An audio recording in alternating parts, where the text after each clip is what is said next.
spouse asks for supporting during a divorce case, does the court always grant interim alimony?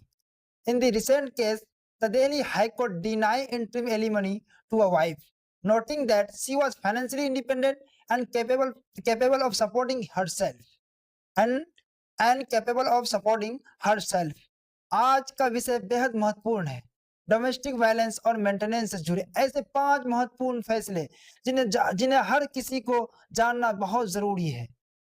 सबसे पहला case है तो Delhi high court का judgement है। Recently में एक जजमेंट आया दिल्ली हाई कोर्ट का, जिसमें यह कहा गया है कि हर केस में मेंटेनेंस नहीं दिया जाता है। क्यों, कब और कैसे?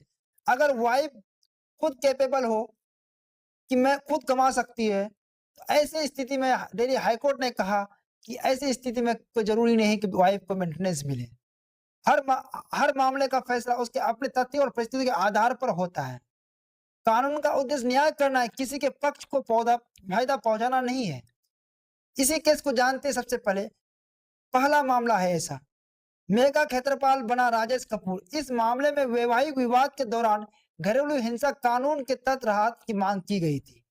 पति की ओर से यह तर्क दिया गया था कि डोमेस्टिक वायलेंस एक्ट का इस्तेमाल दबाव बनाने या प्रतिरोध के लिए किया जा रहा है।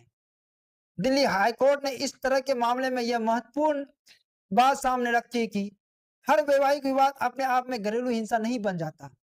घरेलू हिंसा का कार्रवाई के लिए रिकॉर्ड पर ऐसे तथ्य और परिस्थितियां होनी चाहिए जिनसे कानून के तहत राहत का आधार बनता हो। इसलिए किसी भी शिकायत को केवल आरोपों के आधार पर नहीं, बल्कि रिकॉर्ड पर मौजूद तथ्य और परिस्थितियों के आधार पर देखा जाना चाहिए।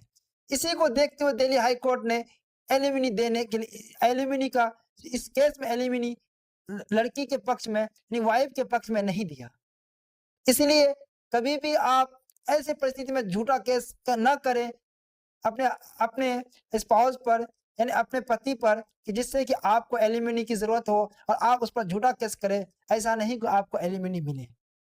इसलिए झूठे केस से बचिए और ऐसे लोगों से बचिए कि हर बात पे आपको केस करने का सलाह दें। थैंक यू, शुक्रिया।